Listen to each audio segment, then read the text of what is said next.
ರಾಷ್ಟ್ರೀಯ ಗ್ರಾಮೀಣ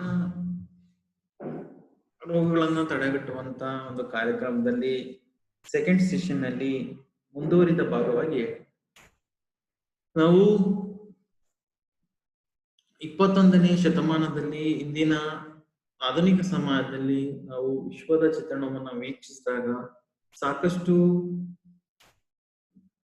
ಬಹುತೇಕ ಸಮಾಜಗಳು ನಾಗರಿಕ ಸಮಾಜಗಳಾಗಿ ಮತ್ತೆ ನಗರೀಕರಣ ಒಂದು ಪ್ರಕ್ರಿಯೆಯನ್ನು ಒಳಗೊಂಡುವಂತಹ ಸಂದರ್ಭಗಳನ್ನು ನೋಡಿದಾಗ ಇಲ್ಲಿ ಯಾವುದೇ ರಾಷ್ಟ್ರದ ಅಭಿವೃದ್ಧಿಯು ಆ ರಾಷ್ಟ್ರದ ಗ್ರಾಮೀಣ ಜನರ ಆರೋಗ್ಯದ ಮೇಲೆ ಅವಲಂಬನೆಯನ್ನು ಹೊಂದಿರೋದನ್ನು ನೋಡಿದಾಗ ಒಂದು ನಿಜವಾದ ದೇಶದ ಸಂಪತ್ತು ಎಂದರೆ ಅದು ಆರೋಗ್ಯವಂತರು ದೃಢಕಾಯರು ಆದ ಪ್ರಜೆಗಳು. ಒಂದು ದೇಶ ಅಭಿವೃದ್ಧಿಯನ್ನು ಹೊಂದಬೇಕು ಅಂದ್ರೆ ಪ್ರಗತಿಯನ್ನು ಹೊಂದಬೇಕು ಅಂದ್ರೆ ಆ ಜನರ ದೇಹದ ಆರೋಗ್ಯ ದಕ್ಷತೆ ಹಾಗೂ ಆ ಒಂದು ಸಾಮರ್ಥ್ಯದ ಮೇಲೆ ಅವಲಂಬನೆಯಾಗಿರುತ್ತೆ ಅಂತ ನಾವು ಹೇಳ್ಬೋದು. ಸೊ ಅದರಲ್ಲಿ ಮುಖ್ಯವಾಗಿ ನಾವು ನೋಡೋದಾದ್ರೆ ಇಲ್ಲಿ ಭಾರತದಲ್ಲಿ ಇಂದು ಅನೇಕ ಸಮಸ್ಯೆಗಳನ್ನ ನರಳುತ್ತಿರುವಂತಹ ಉದಾಹರಣೆಗೆ ಅಜ್ಞಾನ ಇರ್ಬೋದು, ಅಥವಾ ಮೂಢನಂಬಿಕೆಗಳಿರ್ಬೋದು, ಮೌಢ್ಯತೆ ಇರ್ಬೋದು, ಬಡತನ ಇರ್ಬೋದು, ಆರ್ಥಿಕ ಮುಗ್ಗಟ್ಟುಗಳಿರ್ಬೋದು, ಅಥವಾ ಆರೋಗ್ಯದ ಉದಾಸೀನತೆ ಇರ್ಬೋದು, ದುಶ್ಚಟಗಳಿರ್ಬೋದು, ಮದ್ಯಪಾನ, ಧೂಮಪಾನ, ಮಾದಕ ವಸ್ತು ವ್ಯಸನ, ಜೊತೆಗೆ ಗ್ರಾಮೀಣ ಸ್ವಚ್ಛತೆ ಮತ್ತೆ ನೈರ್ಮಲ್ಯವನ್ನ ಕಾಪಾಡೋದ್ರ ಬಗ್ಗೆ ನಿರ್ಲಕ್ಷ್ಯತೆ, ಇವೆಲ್ಲವುಗಳ ಕಾರಣದಿಂದಾಗಿ ಗ್ರಾಮಗಳಲ್ಲಿ ಅನೇಕ ಜನ ಕಾಯಿಲೆಗಳಿಗೆ ಒಳಗಾಗುತ್ತಿರುವುದನ್ನು ನಾವು ಇವತ್ತು ನೋಡ್ತೇವೆ. ಅಲ್ಲಿ ಗ್ರಾಮೀಣ ಪ್ರದೇಶದಲ್ಲಿ ಅಶುದ್ಧ ನೀರು ನಿಂತು ಪರಿಸರ ಕಲುಷಿತಗೊಂಡು ಅನೇಕ ಸಾಂಕ್ರಾಮಿಕ ರೋಗಗಳು ಇಲ್ಲಿ ನಾವು ನೋಡಿದಾಗ ಇಲ್ಲಿ ಮುಖ್ಯವಾಗಿ ಸಮುದಾಯದ ಅಭಿವೃದ್ಧಿಯನ್ನು ಹೊಂದಬೇಕು, ಆರೋಗ್ಯದ ಅಭಿವೃದ್ಧಿಯನ್ನು ಹೊಂದಬೇಕಾಗುತ್ತೆ, ತುರ್ತು ವೈದ್ಯಕೀಯವಾದಂತಹ ಒಂದು ಸೇವಾ ವ್ಯವಸ್ಥೆಯನ್ನು ಹೊಂದಬೇಕಾಗುತ್ತೆ, ಮತ್ತೆ ಆರ್ಥಿಕ ಅಭಿವೃದ್ಧಿಯನ್ನು ನಾವು ಹೊಂದಬೇಕಾಗುತ್ತೆ ಅಂದಾಗ ಅಲ್ಲಿ ಇರುವಂತಹ ಪ್ರಜೆಗಳೆಲ್ಲರೂ ಕೂಡ ಏನಾಗಿರ್ಬೇಕು, ಇಲ್ಲಿ ಉತ್ತಮವಾದಂತಹ ಆರೋಗ್ಯ ಸ್ಥಿತಿಯನ್ನ ಹೊಂದಿರ್ಬೇಕು ಅಂತ ನಾವು ಹೇಳ್ತೀವಿ. ಸೊ ಅದರಲ್ಲಿ ಮುಖ್ಯವಾಗಿ ನಾವು ಗ್ರಾಮೀಣ ಪ್ರದೇಶಗಳಲ್ಲಿ ರೋಗಗಳನ್ನು ತಡೆಗಟ್ಟುವಂತ ಕಾರ್ಯಕ್ರಮಗಳಲ್ಲಿ ಇಲ್ಲಿ ನೆಕ್ಸ್ಟ್ ಪಾಯಿಂಟ್ ಒಂದು ಸೆಷನ್ ಅಲ್ಲಿ ರಾಷ್ಟ್ರೀಯ ಕುರುಡುತನ ನಿವಾರಣಾ ಕಾರ್ಯಕ್ರಮ. ಇಲ್ಲಿ ಈ ಕಾರ್ಯಕ್ರಮವನ್ನು ನಾವು 10ನೇ ಪಂಚವಾರ್ಷಿಕ ಯೋಜನೆಯಲ್ಲಿ ಜಾರಿಗೆ ತಂದಿರೋದನ್ನ ನಾವು ನೋಡ್ಬೋದು. ಇದರಲ್ಲಿ ಮುಖ್ಯ ಉದ್ದೇಶ ಜಗತ್ತನ್ನ ನೋಡುವುದು ಎಲ್ಲರ ಹಕ್ಕು. ಎಲ್ರೂ ಕೂಡ ಜಗತ್ತನ್ನು ನೋಡ್ಬೇಕು, ಎಲ್ರೂ ಕೂಡ ಉತ್ತಮವಾದಂತ ಒಂದು ದೃಷ್ಟಿಯನ್ನ ಒಳಗೊಂಡಿರ್ಬೇಕು ಅನ್ನೋದನ್ನ ನೋಡಿದಾಗ ಇಲ್ಲಿ ಪ್ರಮುಖವಾಗಿ ಈ ಒಂದು ಯೋಜನೆಯಲ್ಲಿ ನಾವು ಸಾಮಾನ್ಯ ಕಣ್ಣಿನ ರೋಗವನ್ನ ನಿವಾರಿಸೋದು.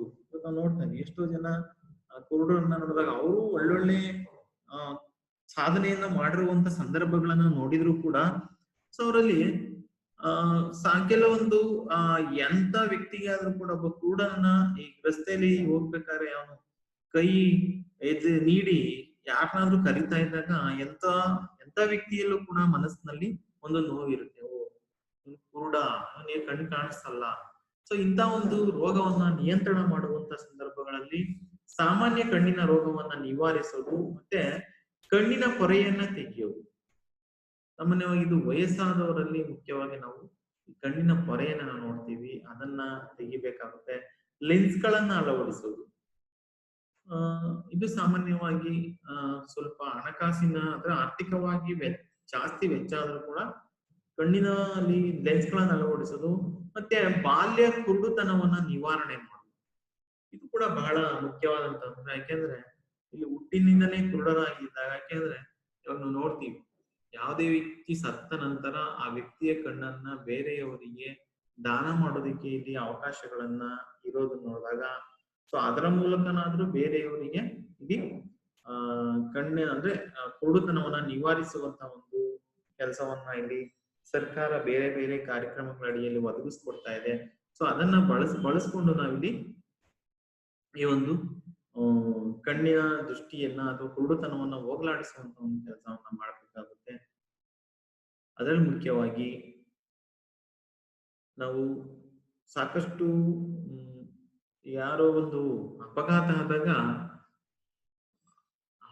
ಆದಾಗ ವ್ಯಕ್ತಿಯನ್ನ ಆಸ್ಪತ್ರೆಗೆ ಸೇರಿಸೋದಕ್ಕಿಂತ ಹೆಚ್ಚಾಗಿ ಅದನ್ನ ವಿಡಿಯೋ ಮಾಡಿ ಬೇರೆಯವರಿಗೆ ಕಳಿಸೋದು ಅಥವಾ ಅದನ್ನ ಬೇರೆ ರೀತಿಯಲ್ಲಿ ನೋಡುವಂತದನ್ನ ನೋಡಿದಾಗ ಇದರ ಬದಲಾಗಿ ಆ ವ್ಯಕ್ತಿಯ ಕಣ್ಣನ್ನ ಬೇರೆಯವರಿಗೆ ಆ ದಾನ ಮಾಡಿದಾಗ ಬೇರೊಬ್ಬ ವ್ಯಕ್ತಿಯ ಕುರುಡುತನವನ್ನ ನಿವಾರಣೆ ಮಾಡೋದಕ್ಕೆ ನಮಗೆ ಸಾಧ್ಯ ಆಗುತ್ತೆ.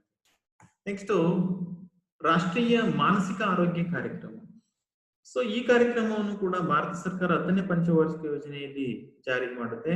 ಸೊ ಇದರಲ್ಲಿ ಮುಖ್ಯವಾಗಿ ರಾಷ್ಟ್ರ ಮಟ್ಟದಲ್ಲಿ ಮಾನಸಿಕ ಆರೋಗ್ಯ ಸೇವೆಗಳನ್ನು ಹೆಚ್ಚಿಸೋದು ಮತ್ತೆ ಈ ಕಾರ್ಯಕ್ರಮವನ್ನ ಪ್ರಥಮ ಹಂತದಲ್ಲಿ 50 ಜಿಲ್ಲೆಗಳಲ್ಲಿ ಜಾರಿಗೆ ತರೋದು. ಪ್ರಸ್ತುತ ಅದು 94 ಜಿಲ್ಲೆಗಳಲ್ಲಿ ಜಾರಿಯಲ್ಲಿದೆ. ಅದರಲ್ಲಿ ಈ ಮಾನಸಿಕ ಆರೋಗ್ಯ ಅನ್ನೋದು ವ್ಯಕ್ತಿಗೆ ಬಹಳ ಮುಖ್ಯವಾಗುತ್ತೆ. ಯಾಕೆಂದ್ರೆ ಮಾನಸಿಕವಾಗಿ ವ್ಯಕ್ತಿ ಉತ್ತಮವಾಗಿದ್ದಾಗ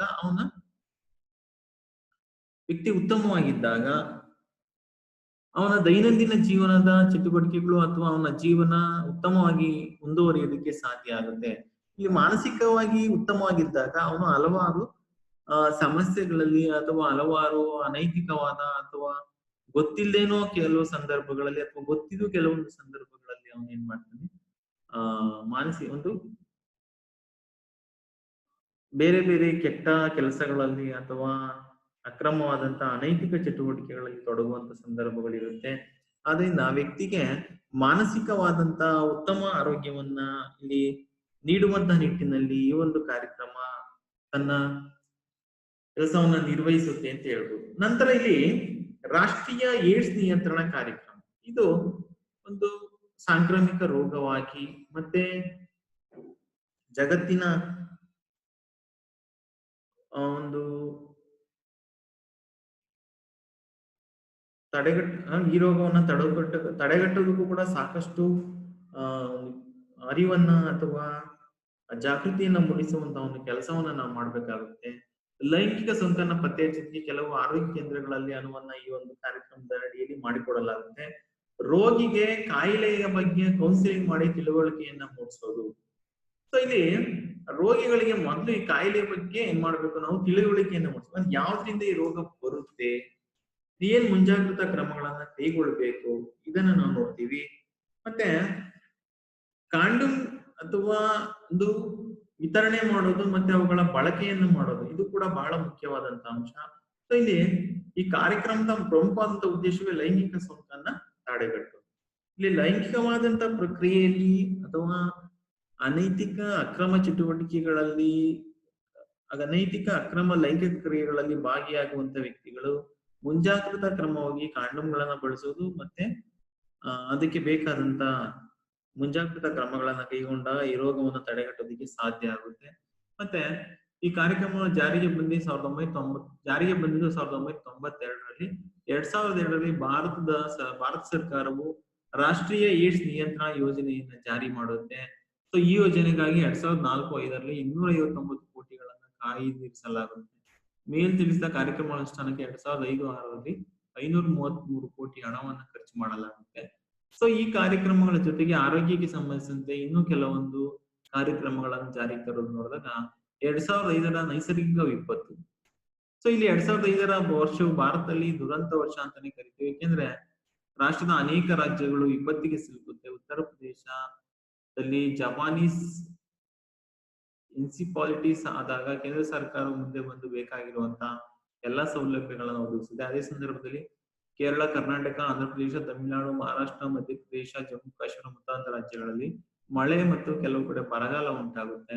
ರಾಷ್ಟ್ರೀಯ ನೈಸರ್ಗಿಕ ವಿಪತ್ತು ಅಡಿಯಲ್ಲಿ ಮುಖ್ಯವಾಗಿ ರಾಜ್ಯಗಳಿಗೆ ಬೇಕಾದಂತ ಔಷಧ ಸಾಮಗ್ರಿಗಳನ್ನ ಮತ್ತೆ ಆಹಾರ ಪದಾರ್ಥಗಳನ್ನ ಕೇಂದ್ರ ಸರ್ಕಾರ ಒದಗಿಸೋದನ್ನ ಇಲ್ಲಿ ಮುಖ್ಯವಾಗಿ ನೋಡ್ಬೋದು. ಮತ್ತೆ ಬರ್ಡ್ ಫ್ಲೂ, ಅಕ್ಕಿ ಜ್ವರ, ಇದು ಮೊದಲಿಗೆ ಕಾಣಿಸಿಕೊಂಡಿದ್ದು 2003ರಲ್ಲಿ ಕೊರಿಯಾದಲ್ಲಿ.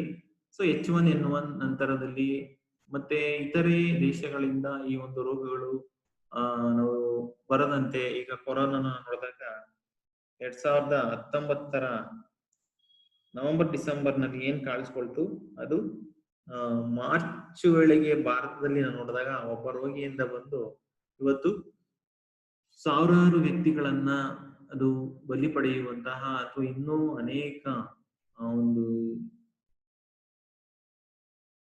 ಅನೇಕ ಸಮಸ್ಯೆಗಳನ್ನ ತಂದೊಡ್ಡುವಂತ ಸಂದರ್ಭಗಳನ್ನು ನೋಡಿದಾಗ ಈ ರೋಗವು ಕೂಡ ಬರದಂತೆ ಎಚ್ಚರ ವಹಿಸೋದು ಕೂಡ ನಮ್ಗೆ ಮುಖ್ಯ. ಅಂದ್ರೆ ಯಾವುದೇ ರೋಗ ಬಂದಾಗ ಅದನ್ನ ತಡೆಗಟ್ಟುವಂತ ನಿಟ್ಟಿನಲ್ಲಿ ಅಥವಾ ಅದರ ಬಗ್ಗೆ ಹೆಚ್ಚು ಕಾಳಜಿಯನ್ನ ಅಥವಾ ನಿಯಂತ್ರಣವನ್ನು ನಾವು ಕೈಗೊಳ್ಬೇಕು ಅಂತ ಹೇಳ್ತೀವಿ. ಮತ್ತೆ ಗುಟ್ಕಾ ನಿಷೇಧ. ಸ್ವಾಮಿ ವಿವೇಕಾನಂದರು ಇಂದಿನ ಮಕ್ಕಳೇ ನಾಳಿನ ಪ್ರಜೆಗಳು. ಯುವ ಜನಾಂಗ ಮನಸ್ಸು ಮಾಡಿದರೆ ಏನ್ ಬೇಕಾದ್ರೂ ಸಾಧಿಸಬಲ್ಲರು. ಯುವ ಜನಾಂಗವೇ ನಾಡಿನ ಆಸ್ತಿ. ಹೀಗೆ ಯುವ ಜನಾಂಗದ ಬಗ್ಗೆ ನಂಬಿಕೆ ಇಟ್ಟಂತ ಇವರು ಆ ಯುವ ಜನಾಂಗದವರು ಅನೇಕ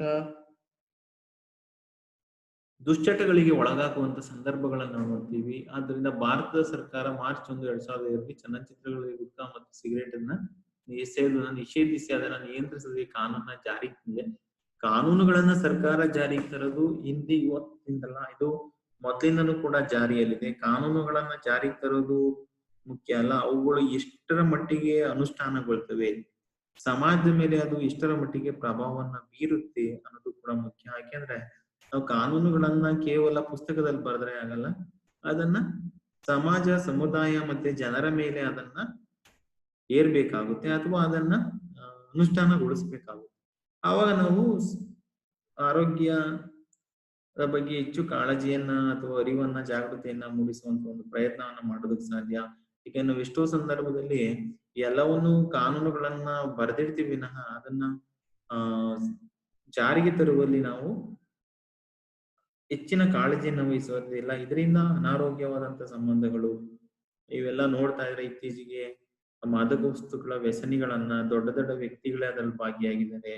ಗುಟ್ಕಾ ಇರ್ಬಹುದು ಅಥವಾ ಮದ್ಯಪಾನ ಇರಬಹುದು, ಇಂಥವೆಲ್ಲ ನೋಡಿದಾಗ ಇಂಥ ಅನೇಕ ದುಶ್ಚಟಗಳಿಗೆ ಯುವ ಪೀಳಿಗೆ ಇವತ್ತು ಬಲಿಯಾಗಿ ಅದರಿಂದ ಸಮಾಜದ ಮೇಲೆ ಬೇರೆ ಬೇರೆ ರೀತಿಯಾದಂತ ಒಂದು ಪ್ರಭಾವವನ್ನು ಬೀರುವಂತ ಸಂದರ್ಭಗಳನ್ನ ನಾವು ನೋಡಿದಾಗ ಸಮಾಜ ಉತ್ತಮವಾದಂತ ರೀತಿಯಲ್ಲಿ ಮುಂದುವರಿಬೇಕು. ಉತ್ತಮ ಸಮಾಜವನ್ನ ನಾವು ನಿರ್ಮಾಣ ಮಾಡ್ಬೇಕು ಅಂದ್ರೆ ನಮ್ಮ ಆರೋಗ್ಯವನ್ನು ನಾವು ಕಾಪಾಡ್ಕೊಳ್ಬೇಕು, ಮತ್ತೆ ಸಮಾಜದಲ್ಲಿ ಆರೋಗ್ಯದ ಬಗ್ಗೆ ಅರಿವನ್ನ, ಜಾಗೃತಿಯನ್ನ ಮೂಡಿಸ್ಬೇಕು. ಮತ್ತೆ ಎಲ್ಲರೂ ಉತ್ತಮ ಆರೋಗ್ಯವನ್ನು ಹೊಂದಿದಾಗ ಆ ದೇಶ ಅಭಿವೃದ್ಧಿಯತ್ತ ಹೋಗೋದಿಕ್ಕೆ ಸಾಧ್ಯ ಆಗುತ್ತೆ ಅನ್ನೋದನ್ನ ಇಲ್ಲಿ ಮುಖ್ಯವಾಗಿ ಗಮನಿಸಿ, ಸೊ ಈ ಒಂದು ಸೆಷನ್ ಅಲ್ಲಿ ನಾವು ರೋಗ ನಿಯಂತ್ರಣ ಕಾರ್ಯಕ್ರಮಗಳನ್ನ